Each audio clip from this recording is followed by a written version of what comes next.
Kasekola, Kasekola, Kasekola, Kasekola, Kasekola, Kasekola, Kasekola, Kasekola. Voici le gang de 8 malfaiteurs, idiots, bêtes, sanglants, inhumains et méchants brigands qui ont voulu envoyer en enfer le jeune réalisateur et producteur aspirateur lors de la nuit de prière organisée dans son domicile devant toute sa famille et ses animaux domestiques, chats, chiens et volailles. Ils sont tous des alias, alias Sore Love, alias Esekemebang, alias Meyen Moyab, alias Zezemot, alias Ngolege et alias Ngulzamba. Ils se prenaient pour des dieux, aujourd'hui sont des satans. Voici en image l'homme à terre de braquage. Et même le Seigneur Jésus-Christ déclare que si ces gens sont encore en liberté, il ne remettra plus pied sur terre. Malgré sa promesse faite il y a plus de 2000 ans aujourd'hui, qu'il reviendra juger les vivants et les morts.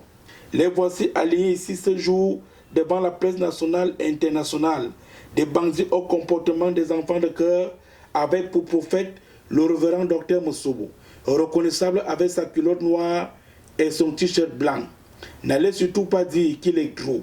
À travers ces images, les instruments qu'il utilise avec sa soutane pour faire subir des chemins de croix et des neuvaines douloureuses à ses victimes. 2 lattes en bois rouge, couture de cuisine, des pierres et même des fouets découverts dans son église. Avec un tel arsenal, il te retire du paradis pour t'envoyer en enfer sans demander la vie du Seigneur Jésus-Christ. Ces bandits de grand chemin ont torturé toute la nuit le jeune réalisateur et producteur aspirateur. Toute une nuit de pénitence organisée par le révérend docteur Mosobo de l'église Jésus n'est pas mort, il y revient.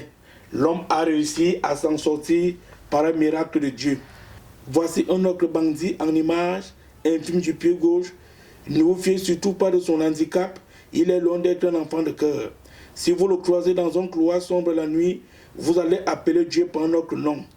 Aspirateur est une victime parmi tant d'autres, malgré le chemin de croix et d'autres atrocités offertes par le révérend docteur Mosobo, que voici en image, et ses alcooliques. Le Seigneur a refusé de lui ôter le souffle.